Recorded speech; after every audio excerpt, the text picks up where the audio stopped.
Bueno, bienvenidos. En este video de la materia de simulación, les vamos a explicar tres métodos para la generación de variables aleatorias. Los expositores somos Fernando José Canto Cetina, Aarón Josafat Zul Esquivel, su servidor Eduardo Escalante Pacheco y Dorian Fernando Galindo Salinas. Entonces, las variables aleatorias son importantes en la simulación porque permiten simular la variabilidad que encontraríamos en los sistemas reales, que dependen de la probabilidad. Entonces, el primer método que les voy a explicar es el método de la transformada inversa, que en esencia utiliza las probabilidades acumuladas. Entonces, este método se define como un método utilizado para generar variables aleatorias tanto continuas como discretas, utilizando la inversa de la función de probabilidad acumulada f mayúscula de x, y números pseudoaleatorios, que son aquellos que están uniformemente distribuidos entre 0 y 1. Entonces es importante recordar que la función inversa f de x a la menos 1 se define como aquella que deshace a la función f de x. Y el procedimiento de este método varía ligeramente si queremos crear una variable continua o una variable discreta. En el caso de las variables continuas, el método es este. Primero se define la función de densidad de probabilidad. Ya que la variable es continua, sabemos que tiene asociada una función de densidad, que también es continua. Y a partir de esa función f de x, calculamos la función de probabilidades acumuladas f mayúscula de x. Y con esta función acumulada lo que hacemos es despejar la variable x, y de esa forma obtenemos la función acumulada inversa f mayúscula de x a la menos 1, que es la que le da el nombre al método. Y lo que hay que hacer a partir de ahora es generar números pseudoaleatorios y sustituirlos en la función acumulada inversa que acabamos de calcular, para generar las variables aleatorias asociadas a cada probabilidad. El número pseudoaleatorio representaría la probabilidad generada al azar. En este caso pues podemos ver a la izquierda un ejemplo de una variable con una distribución de densidad de tipo normal, es decir, continua, y a la derecha pues vemos cuál sería la función de densidad acumulada asociada. Y el procedimiento para variables discretas es bastante parecido, solo que tiene una ligera modificación. El método sigue como se explica. Primero, como es una variable de tipo discreta, para cada uno de los valores se tiene que calcular la probabilidad asociada, y de esa forma se obtiene la distribución de probabilidad. Y con esa distribución de probabilidad, entonces se construye la distribución de probabilidades acumuladas. Y simplemente lo que hay que hacer a partir de entonces es generar números pseudoaleatorios. Y entonces, como cada número pseudoaleatorio representaría una probabilidad, se compara ese valor con el valor que correspondería a la función de distribución acumulada, y se determina a qué valor de x corresponde esa probabilidad. Entonces podemos ver un ejemplo de una distribución de probabilidad de tipo Poisson, es decir, que es discreta, a la izquierda, y a la derecha podemos ver cuál sería la distribución acumulada de esa misma distribución. Y pues en este caso lo que habría que hacer simplemente es generar el número pseudoaleatorio, como en este caso que vemos que es uno que está entre 0.8 y 0.6, y comparamos a qué altura está y a qué valor de x correspondería de la distribución discreta. Y bueno, ya que vimos cuál es el procedimiento para ambos casos con este método, vamos a ver cómo se aplica este procedimiento en el caso de una distribución uniforme continua, que es aquella en la que tenemos una variable aleatoria que está uniformemente distribuida dentro de un intervalo que va de a a b. Entonces, la función de densidad de probabilidad para esencialmente cualquier distribución uniforme continua es la que aquí aparece, f de x igual a 1 entre b menos a, teniendo en cuenta que x esté en el intervalo cerrado de a a b. Entonces, dado que es una distribución continua, para calcular la función de probabilidad acumulada, se hace mediante la integral de la función de densidad, la integral que va de a x. Y al resolver la integral, pues obtenemos que el resultado es x menos a entre b menos a. Esta es la función de probabilidad acumulada. Y ahora pues vamos a sacar la inversa de esta función. Para hacerlo hay que igualar esta función acumulada con el número pseudoaleatorio r de i y despejar la x. Y pues vemos que la función acumulada inversa resultante es x igual a más b menos a por r. Esa sería la función acumulada inversa para cualquier caso que sea de una variable aleatoria con distribución uniformemente continua. Y pues vamos a ver un ejemplo. Este ejemplo nos dice: la temperatura de una estufa se mantiene uniforme en el rango de 95 a 100 grados centígrados. Eso ya nos dice que la distribución es uniformemente continua y nos da el intervalo de dónde a dónde. Entonces, utilizando una lista de números pseudoaleatorios y la ecuación x igual a 95 más 5r, se puede modelar el comportamiento de la temperatura de la estufa. Y pues vemos que esta ecuación, 95 más 5r, esencialmente es la misma estructura que vimos de la función acumulada inversa, donde la a sería 95 y b menos a, el resultado sería 5 multiplicado por r. Y pues vemos que en este ejemplo se hicieron 5 mediciones. En cada medición se generó un número pseudoaleatorio que representaría la probabilidad aleatoria, y se sustituye esta probabilidad en la ecuación, y de esa forma obtenemos cuál sería la temperatura asociada a esa probabilidad. Bueno, pues a continuación mi compañero Aaron Josafat va a continuar con otros ejemplos del método de la transformada inversa, pero para otras distribuciones. Como ya había mencionado mi compañero Escalante, yo les hablaré de la distribución exponencial. A pesar de la sencillez analítica de sus funciones de definición, la distribución exponencial tiene una gran utilidad práctica, ya que podemos considerarla como un modelo adecuado para la distribución de probabilidad del tiempo de espera entre dos hechos que siguen un proceso de Poisson. De hecho, la distribución exponencial puede derivarse de un proceso experimental de Poisson con las mismas características que las que enunciábamos. Esto quiere decir que obviamente entonces las variables que en esta se trabajan de manera aleatoria serán continuas. Veamos el procedimiento. A partir de la función de densidad de las variables aleatorias exponenciales con medida de 1 entre lambda, donde la función x es igual a lambda de e menos lambda de x, para que x, en este caso el de la función, sea mayor o igual a 0.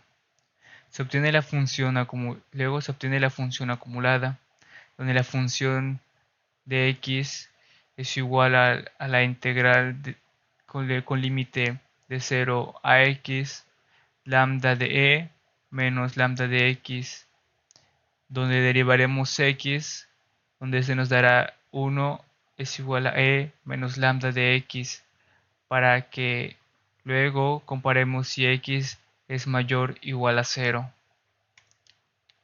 Luego continuamos si igualamos la función acumulada de f de x con el número pseudoaleatorio ordenada de manera unitaria, ya sea de 0 o 1, y despejamos x, se obtiene lo que sería x de la variable de y es igual a menos 1 entre lambda, logaritmo natural, abrimos paréntesis, de 1 menos la función de x, como ya se había visto antes, por y, donde esta la derivaremos y nos daría como x y la variable de y es igual a menos 1 entre lambda, logaritmo natural por 1 menos ri.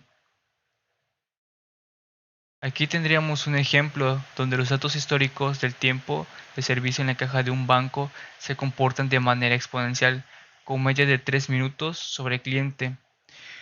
En esta se utiliza una lista de números pseudoaleatorios ordenados de manera unitaria, de 0 a 1, y la ocasión generada exponencial, que aquí se le muestra que es x con xy es igual a menos 3, logaritmo natural por 1 menos r, nos permite simular el comportamiento de la variable aleatoria, donde de esta manera tenemos ordenados de manera unitaria del 1 al 5, dándonos como 5 clientes, donde la R sería el tiempo, el cual se estima la variable aleatoria, y el tiempo de servicio, ya es donde este varía dependiendo del tiempo o la estimación del cliente.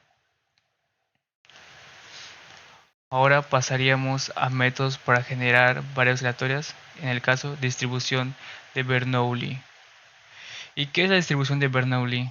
Es una distribución aplicada a una variable aleatoria discreta, la cual solo puede resultar en dos sucesos posibles, ya sea que tenga éxito o no éxito. Esto es un experimento de acción aleatoria, la cual no tenemos una forma de predecir cómo es el resultado de lanzar. Por ejemplo, ya sea en el caso de un dado, no sabemos si en este, al que nosotros estamos buscando, no sabemos si este caiga en el que nosotros estemos esperando, ya sea que nosotros lancemos el dado en una ocasión y ya sea que nosotros esperamos el número 5, pero nos termina dando otra. De esa manera sería que el dado contaría como no éxito, ya que no nos dio lo que esperábamos. Pero veamos qué tal dice el procedimiento. A partir de la distribución de probabilidad de las variables aleatorias de Bernoulli con media de p, de función de p de x es igual a p de x 1 menos p elevada a la 1 menos x, para que luego x sea igual a 0,1. Luego se calcula las probabilidades para que x sea igual a 0 y x sea igual a 1 para obtener la siguiente tabla. Luego, si acumulamos los valores de p de x, obtenemos esta siguiente tabla, donde aquí se marca la x, el 0 y el 1, ya sean los resultados de estas ambas. Ya sea al generar los números subdeletorios de manera ordenada, se aplica la siguiente regla, ya sea si x, la variable de x de y, ya sea igual a 0, si la variable r de y sea 0,1 entre menos p, o ya sea si x1 sea igual a 0, si r de y 1 menos p, 1. En este caso aquí tendríamos el siguiente ejemplo, ya que los datos históricos sobre la frecuencia de paros de cierta máquina muestran que existe una probabilidad de 0,2 de que esta falle. Esa se almacenaría en la variable x, que sería igual a 1, y de 0,8 en que no falle, o sea, que se almacenaría en la variable igual a x, pero en este caso en el término 0, en un día determinado. Genera una secuencia aleatoria que simula este comportamiento a partir de la distribución de probabilidad de la variable aleatoria de Bernoulli con medio de 0,8. En este caso se multiplicarían ambas para saber cuánto sería la probabilidad de para saber cuál sería se calcularía las probabilidades puntuales y las acumuladas para x de 0 y x de 1 y se obtienen los datos ilustrados. En este caso ya se ha calculado, o más bien dicho, se pasa a una tabla en la cual se calculan las probabilidades acumuladas de las fallas de las máquinas. Aquí tenemos lo que serían las probabilidades que pueda suceder, ya sea como en el anterior, ya habíamos dicho que x1 se almacenaría el 0,8 en cuanto a que esta falle, y 0. Perdón, en el 0,2 para que esta falle y se almacenaría en la variable x es igual a 1, y 0,8 de que esta no falle, que se almacenaría en la variable de x que es igual a 0, como aquí lo podemos observar. La regla para generar esta variable aleatoria está definida por lo siguiente, como lo habíamos visto antes, ya que la variable de x de y es igual a 0 si ri, y en este caso sería 0, ya que la que sería de la variable que se le había almacenado, menos el 0,8 que sería la probabilidad de la que ésta no falle. Y en este caso va a ser lo mismo, solamente restándole pues al entero del que en el caso esta sí falle. Ya pasamos terminando con el ejemplo con una lista de los números observatorios ordenados de manera unitaria de 0,1. La regla anterior es que posiblemente simular el comportamiento de las fallas de la máquina a lo largo del tiempo, al considerar lo siguiente. Y en este caso se muestra una siguiente tabla en el cual muestra los días y el tiempo o las veces que la máquina falló. Y ahora se generan dos posibles sucesos o dos posibles eventos. Si el número observatorio es menor que 0,8, la máquina no fallará.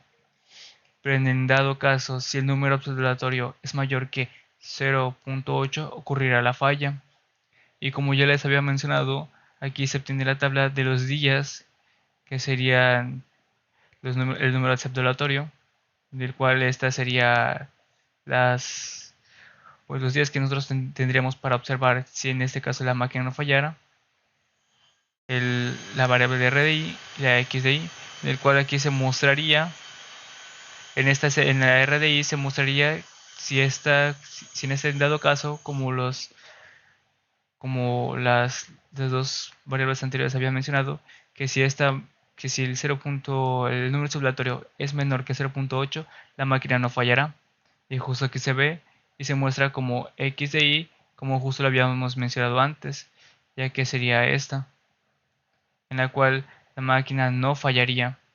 De la misma manera, si el número pasa o es mayor que 0.8, esa sí fallará, o al menos encontrará una falla en ese día. Y bueno, al menos esto sería por mi parte, y le dejaría que continuemos con el siguiente compañero. Mi nombre es Dorian Fernando Galindo Salinas y hoy les voy a explicar el método de convulsión, parte del tema de métodos de generación de valores, método de generación de valores aleatorios. Primero, ¿qué es la convulsión? Bueno, la convulsión es una operación matemática en la cual se tiene que superponer una función encima de otra. Sería básicamente como combinarlas. Esto se realiza básicamente deslizando una frente a la otra, la cual se multiplican sus valores en cada punto de superposición y se suman los productos resultantes. De esta manera se obtiene una nueva función que muestra la interacción entre las dos funciones originales.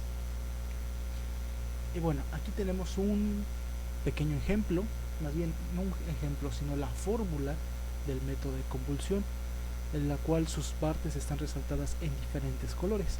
Empecemos con la parte en roja, que sería pues la función f. Esta función, pues lo primero que se tiene que hacer es invertirla o cambiarle su sentido, por así llamarlo. Esto se logra simplemente agregando un signo negativo a la variable independiente de la función. Otra cosa que se me olvidó explicar antes es que aquí en la fórmula las variables independientes se van a representar por la letra griega llamada tau, que es esa t, tiene una forma especial de escribirse. Luego a esta primera función es la que se va a deslizar, pero para que ésta se pueda deslizar hay que agregarle algo extra, que es esa t que está ahí, que es una variable, la cual se va a ir sumando. Al momento de que se sume o se reste, dependiendo si es negativo o positivo el número, va a hacer que la función se mueva, se desplace en una línea. Por ejemplo, si es un más 2, la función se va a mover de la posición 0 a la posición 2 en una línea recta. Si es menos 4, se va a mover a la posición menos 4. Si es menos 1.5, se va a mover al menos 1.5 y así. Tenemos ahí la parte azul, que es la otra función. Esa no se va a mover, esa se va a quedar estática en un punto. Y el cómo funciona esta fórmula es que, como ya dijimos, hay que calcular el área de superposición de estas dos funciones. Esto se logra pues utilizando la manera más tradicional de calcular áreas en funciones, que es usando la integral. Se usa desde los extremos menos infinito a más infinito, simplemente para abarcar todo lo posible, o sí, todo lo posible que se pueda de ambas fórmulas. Y ya para finalizar, aquí tenemos un pequeño ejemplo de cómo funciona. Arriba tenemos una función que es como un tipo triángulo, pero a la vez tiene una pequeña curva, y abajo tenemos la otra función, que es la que se va a desplazar, ¿ok? Que sería donde se mostró la fórmula, la función que representa el cuadrado sería lo que va en rojo.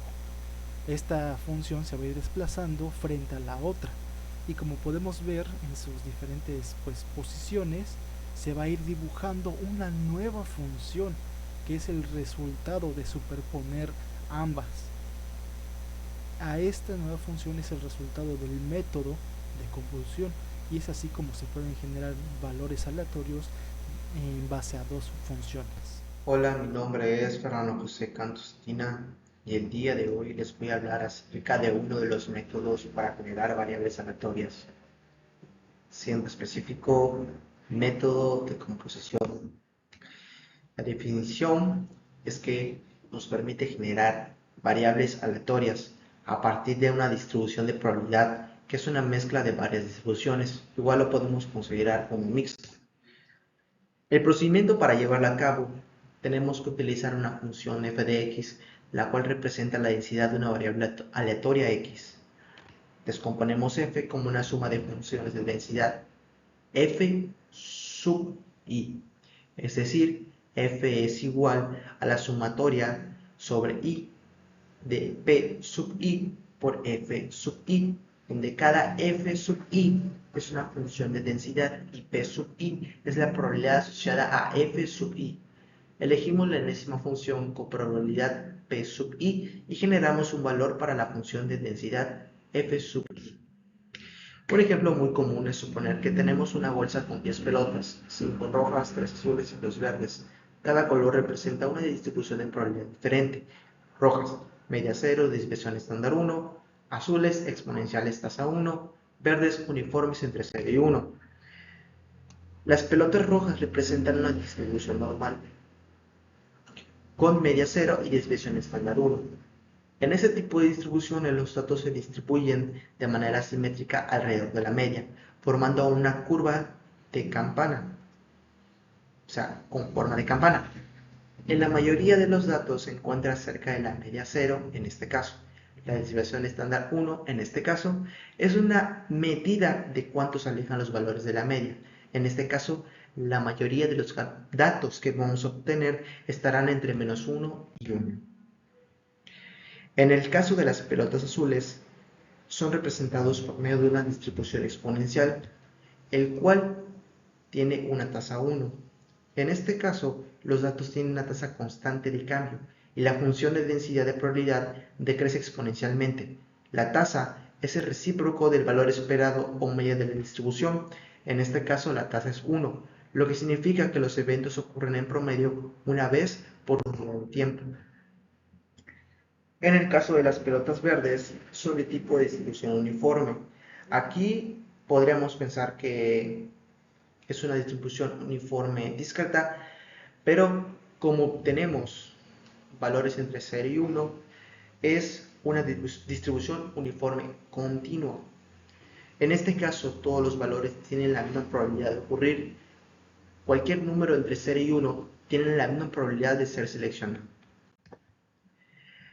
Ahora, retomando el ejemplo, pensemos que el valor de u puede encontrarse entre 0 y 1. ¿Ok? Entonces, supongamos que u es 0.6. Como u es menor o igual que 0.5, la probabilidad de sacar una pelota roja es lo cual representa el 0.5. Debemos decidir generar un número a partir de la distribución normal, el cual obtenemos el valor de 0.8, el cual significa que es nuestra variable aleatoria. En caso dado, si hubiéramos generado un número u mayor que 0.5, pero menor o igual que 0.8, la probabilidad acumulada de sacar una pelota roja o azul habría generado un número a partir de la distribución exponencial, y si hubiera sido mayor que 0.8, habría sido generado un número mayor a partir de la distribución uniforme.